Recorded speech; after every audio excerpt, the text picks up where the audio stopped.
He comes here, as he does every week. He comes and goes in a rainbow. How about it for Michael Snyder, everyone? The Culture Blaster. Hey, greetings, salutations, Mark. It wouldn't be a Culture Blast on the MTS if it wasn't after hours in overtime. We've already plunged forward into, we're looking at hour 3. I know we are, and I'll try to keep it brief because, that's my way. I am so excited about the show reaching 100,000 subscribers on YouTube. And I know you're looking forward to getting the commemorative plaque, Mark. Yes, on the other hand, I was just at the dentist to get my teeth cleaned earlier in the week, and the hygienist spent a half hour removing my plaque. Oh, I get it. Plaque. Yeah, sure. You're Don't getting ding the that. good plaque. Oh, God. I got rid of the bad plaque. I'm happy about that. Speaking of healthcare, how about that bird flu, huh? Oh, Lord. This bird flew up to San Francisco as opposed to being in Los Angeles, and it's always really nice to be back at my place in San Francisco, seeing friends, hitting favorite eateries and night spots. But I have to tell you that the streets of the city now appear to be jammed with Waymos, and that makes me Waymo uneasy compared to the first experimental wave of the driverless taxis. I actually saw it. They are crowding the streets. It's nuts. I saw one Waymo cut off another, and as the first Waymo sped up, its roof sensor gave the second one the finger. I didn't know they were capable of doing that. But honestly, if you're on one street corner, you will see 5 Waymos in, the span of 30 seconds. I like the humans driving. I know the Waymos are generally safe. I like Alexi, who is a fan of the show, who supports the show. He is in San Jose. If I could have just one driver, it might be Alexi. But I would also say the one thing Waymo doesn't do, just quite seriously, is that, they don't drop you off, just drop me off here, or just drop me off over at the corner, or just drop me, they need these very specific pickup and drop-off locations that are not always super convenient. That's the one downside to Waymo. I mean, there may be more downsides, but I'm saying that's one of them that will hit you pretty much on every ride. I really think the biggest detriment to taking a Waymo is no cool conversation with the driver. You can't chit-chat back and forth. You can't get a little local color. Either you've got it or you don't. Good point. Speaking of chit-chat, let's chit-chat our way to the first review, Michael. Go for it. Okay. Let's do this. We'll do this. Director and screenwriter Osgood Perkins blew many a mind last year with the trippy horror movie Longlegs, which featured a truly, or maybe that should be typically, unhinged performance by Nicolas Cage as the monster of the title. And now Perkins is back with an adaptation of a Stephen King story, The Monkey. And it's a violent and grisly and sometimes humorous affair that shows Perkins' flair for the unexpected, the chilling, and the nutty in the horror genre. So, taking a couple liberties with King's story, Perkins' script gives us twin brothers who have been in conflict since childhood. One brother has constantly bullied the other, and meanwhile, their absent father has left a hole in their lives. In their youth, while rooting through Dad's mementos, they find a creepy-looking wind-up toy monkey that plays a little toy drum. Unfortunately, as often happens, this toy monkey is cursed. If you wind it up and let it run, bad things happen shortly after the monkey hits the final beat on its drum. In other words, that final beat could mean someone's final breath. So, of course, havoc is wrought, and in response, the brothers team up to try and destroy the toy monkey. They think it's gone. We in the audience know better.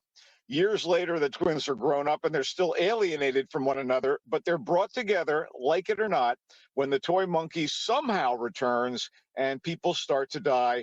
And of course, the toy monkey is impossible to destroy. And some of the most creative and hilarious horror movie deaths are the result of this simulated simian and his drumstick of doom. Theo James, quite good as both brothers. Plus, Tatiana Maslany, the Emmy-winning star of Orphan Black and She-Hulk, and a cast member in the revival of Perry Mason, does her usual awesome job Here playing the twins' troubled mother. Whoa, and straight from TV's Severance, Adam Scott is a treat as their wayward father. You even get Elijah Wood turning up in a small role. The monkey is reminiscent of the classic tale, The Monkey's Paw, which was clearly an influence, although King and now Perkins bring their own twists to the story. As horror movies go, The Monkey hits all the right beats. I get it. Scary, quirky, funny. The Monkey is in theaters. It did very well, according to Kim. I wanted to also mention and acknowledge Lee Kopp, who gave us a $100 super chat donation to the show, Michael, during your segment. I would like to still acknowledge this is extraordinary. And he says, couldn't let the week end without celebrating your milestone of 100,000 subscribers. You are our emotional support team, Lee and Eileen. You've been here since the beginning. Since KGO, you are OGs, and I'm deeply appreciative for the $100 donation to the show. Thank you. And Michael, frankly, yeah. I'm delighted at the break from my reviews because I needed a little time to catch my breath. Good. Well, The Monkey in theaters did well, and Michael liked it. Now on to the next offering. Cleaner. Cleaner is a decent thriller that stars English actress Daisy Ridley. She's best known as Rey, the Jedi Knight in the last 3 Star Wars movies, but she's a serious actress with range, as she showed in the drama The Marsh King's Daughter, Ophelia. She was in Murder on the Orient Express, and she was in a movie called Sometimes I Think About Dying that kind of fell through the cracks but was really good. And here she plays a woman who grew up in a dysfunctional family situation and is now caretaker to her autistic brother. To pay their bills, she works at a particularly perilous job. She's a window cleaner hanging off the side of a skyscraper in the heart of London. So this tower serves as the headquarters of an energy company that has had no qualms about destroying the environment, although their publicity people have painted a glowing picture of the company's consideration for the planet and its inhabitants. Determined to reveal the truth of the company's misdeeds, a group of activists sneak into a gala at the building and take hundreds of hostages to get their message out, all while Ridley's character Joey is working 50 stories up on the outside of the building. Meanwhile, I love that premise. I can't wait to... There's a rogue member of the activists, and he intends to do more than simply shine a light on the company's corruption. He's ready to kill any and all who are in the building. Some of the people in this environmental group just want to bring attention to the company and their destructive nature. He just wants to kill people, I think. So things get really personal with Joey because apparently it was Take Your Autistic Brother to Work Day, and he's in the building as well. Oh. Anyway, it turns out that our window cleaner has a certain set of skills. Right. And she's going to do whatever she has to do to save her brother and everyone else in the building, even the piggy executives of the energy company. This turns the film into Die Hard with a wiper. You know, it's just... I love it. She's really having a bit of a time getting inside the building, let alone avoiding these crazy activists and this one murderous leader. So Simon Utley's script may be derivative. It is, you know, in many ways Die Hard, but I had so much fun watching Cleaner, which also, by the way, features Clive Owen and his gravitas in a significant role. So Ridley has this English Rose look. So she might be kind of an unlikely action hero, but she pulls it off here as well as she did in the Star Wars movies. Director Martin Campbell, who shot GoldenEye, Pierce Brosnan's best turn as Bond, is at the helm here and keeps the movie charging forward at a breakneck pace. I don't know if Cleaner will, you know, clean up at the box office, but it will definitely play well on streaming for lovers of the over-the-top action genre. It is currently in select theaters. And what is her name again? Daisy Ridley? Yeah, Daisy Ridley. Get to know Daisy.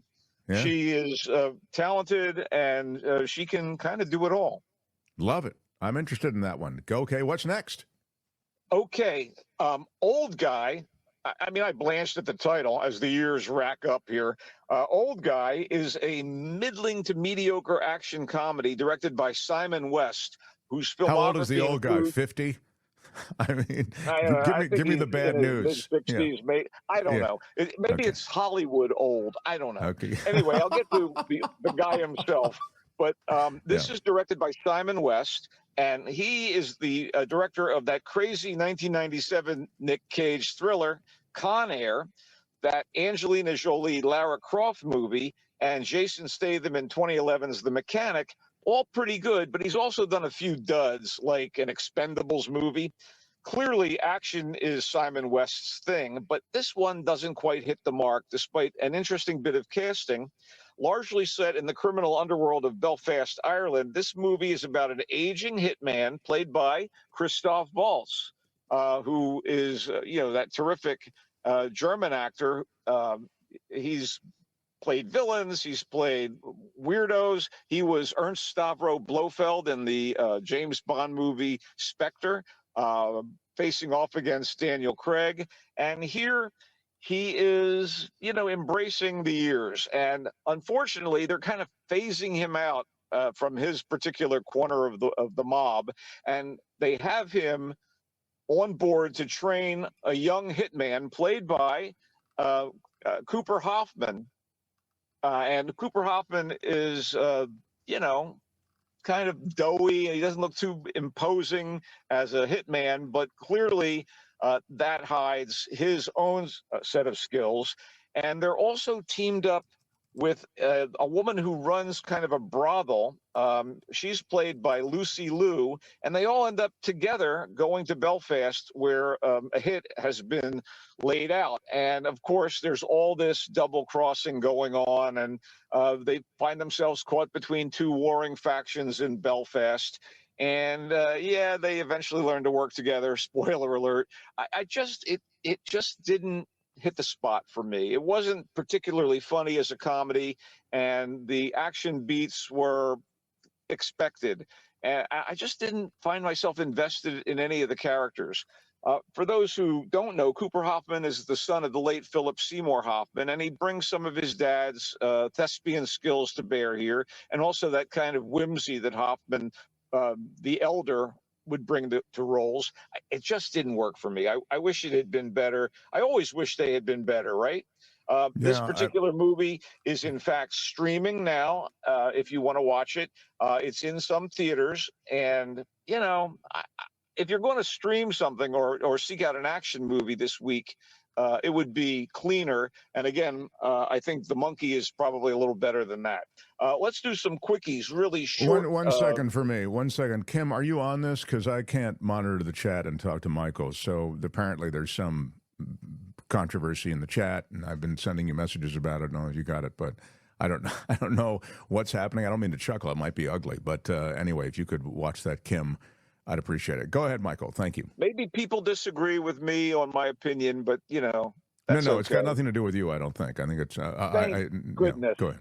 Okay, Miller's in Marriage is the latest, and I haven't seen much from this guy in a while. The actor, screenwriter, and director Edward Burns, and he came to some measure of fame with the brothers McMullen and She's the One and Sidewalks of New York and Newlyweds. This is okay. It's not great. In this movie, Miller's in Marriage, three middle-aged couples, all of which feature at least one partner who's part of the Miller family, have to deal with their relationships coming apart, coming together. Some are looking for a renewal of love and attraction in their relationships. Some are dealing with ex-lovers undermining the even groovy and happy way we all want to have a relationship. And the actors that are in here kind of elevate what is pretty perfunctory in my book. And the actors include Burns himself, Juliana Margulies, Gretchen Mol, Minnie Driver, Morena Baccarin, and Benjamin Bratt, and Campbell Scott. And all of them bring their A game to the movie, and it's not terrible, but it just gets a little soapy and episodic, and the relationships kind of break apart and come together, and you soon begin to realize that there are sisters involved, and all I can tell you is that when it was done, I was like, yeah, okay. What happened to the Edward Burns of Sidewalks of New York? Well, maybe like the people in this movie, he got older. But I will tell you that if you liked his earlier work, you may want to check this out. Um, Miller's in Marriage is in theaters and available for streaming on demand right now, if it sounds like your cup of tea. I But it just sounds like it's missable. That's what you were saying. Yeah, I wasn't crazy about it. Some good performances here, but I just found it a little twee, as the British would put it.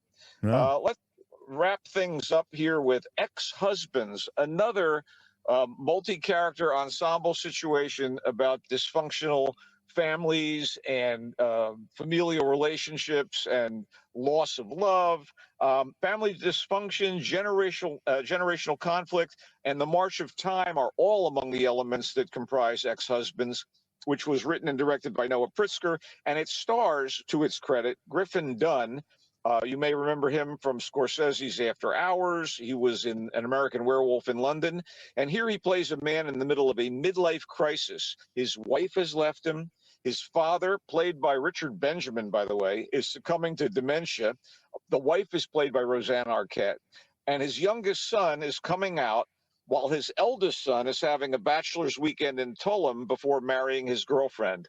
But at the bachelor's weekend, all hell breaks loose when secrets are revealed, and the raw emotions come into play, and the resentment that the sons have for the father comes into play. It's kind of what you'd expect, and I still thought it was smart, and it was sensitive, and it was well written. A better film, I thought, than Marriage.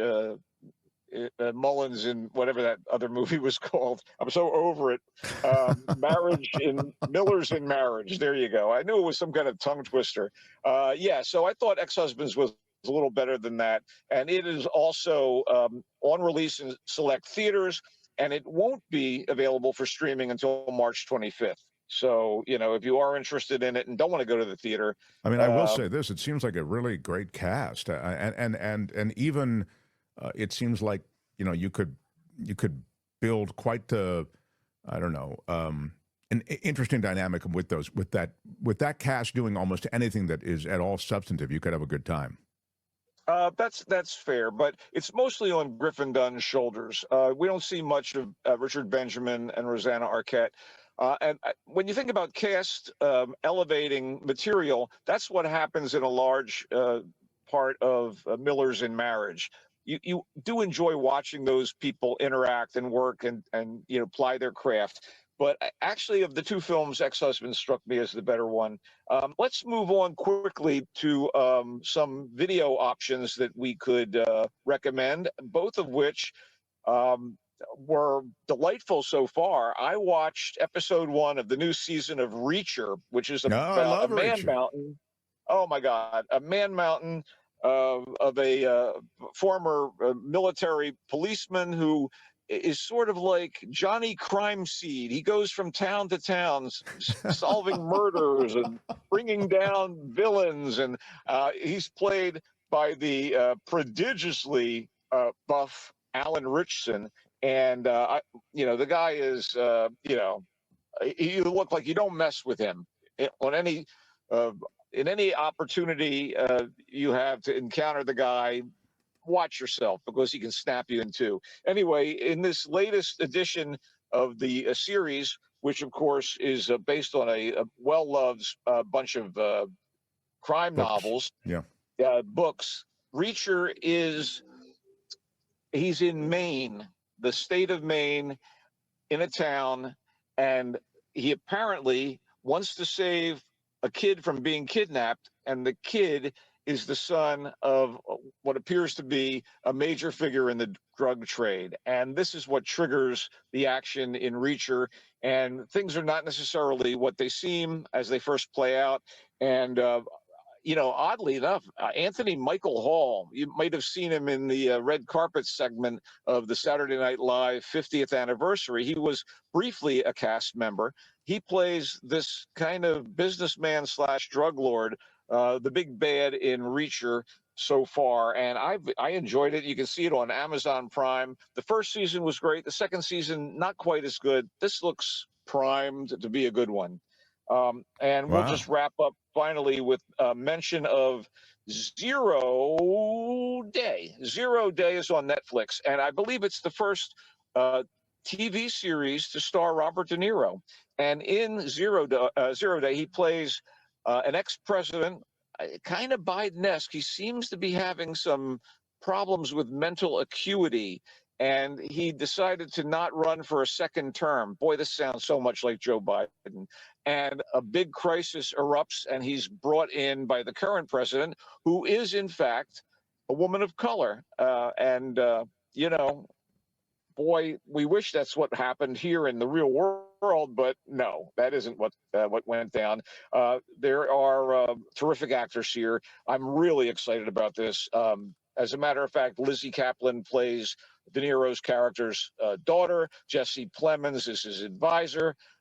Angela Bassett plays the current president, and Joan Allen plays the wife of this particular ex-president. I was caught up in the first episode. I haven't had time to get to number 2, but it's available on Netflix. Wow. Zero Day. He kind of likes it. Zero Day. Yeah. Robert De Niro, Jesse Plemons. How do you miss for that cast? Angela Bassett, Matthew Modine. Oh, and yeah, De he's in it Niro. too. Film was a great film. It's not even. It's a series, right? Or is it just a movie? No, it's a 6-episode miniseries. Yeah, like that's I what said, I'm saying, Maud. it's It's a series. If you like De Niro, you can drink him in for 6 episodes, and that's on Netflix. The first time he's ever. I think it's the first time he's ever done television in this regard. Yeah, I mean, is it television? I don't know what it is. I don't know, Michael, but you're right. Like if it's not in the theater, I guess it is television. He likes Reacher being back, and he recommends you check it out. I like Reacher also, but I haven't seen it. Michael has, and he likes this next iteration, the new season. Ex-Husbands is the black comedy from Noah Pritzker, Griffin Dunn, Richard Benjamin, Rosanna Arquette.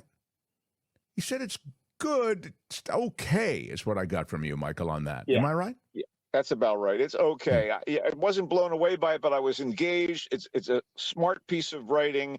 It's ably directed and well acted. It just didn't, blow my. Millers in mind. Marriage was the other offering that Michael looked at, with another very impressive cast. Tale of 3 middle-aged married couples that were put together, and they're talking about marriage and fidelity and success and failure and, finding that next thing that they're going to do with their lives. Millers in Marriage, he thought was, again, okay, not going to win any awards particularly. All Maybe 3 let down couples, by the way, the central couples are all facing their marriages falling apart in the process, in the realization that maybe things are not going to be as they were. So many talented people involved in it, but. Old Guy is the Simon West-directed offering. Simon West gave you Con Air, Lara Croft, Expendables. In this case, he gives you a story about an aging hitman, Christoph Waltz. Michael felt with this cast, this premise, Old Guy should have been better, and it wasn't. He was disappointed. Cleaner is the story about the window cleaner who's there cleaning the windows, forced to clean high-rises to support her family. It's a story of economic need. Why are you yelling? To the job itself, but then what happens in the building that she's working on, that's the real movie. To expose the truth of what's behind the company that's inside that building, a bunch of environmentalists take over. Well, one of them's crazy. One of them is part of the hostage taking, but wants to actually off people instead of just making the point about what this evil company is doing. This one person wants to start killing the hostages. Why are you yelling? And Cleaner is the British film that Michael Snyder liked. The Culture Blaster liked cleaner. And finally, the monkey. A monkey toy is found in the father's belongings of this family.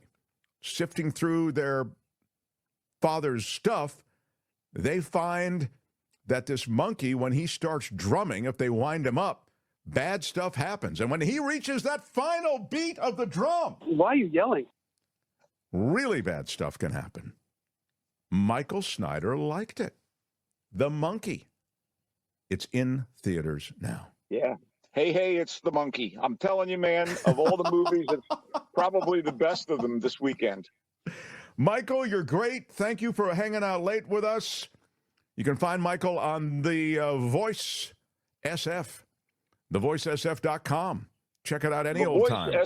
TheVoiceSF.org, and my current column is all about The Gorge and Companion, two of my favorite films of the new year. TheVoiceSF.org has got some great stuff, and if you like Michael speaking, you'll love him writing. TheVoiceSF.org, Michael Snyder, the Culture Blaster. He comes and goes on a rainbow. Bye-bye, Michael. So long, and go Warriors.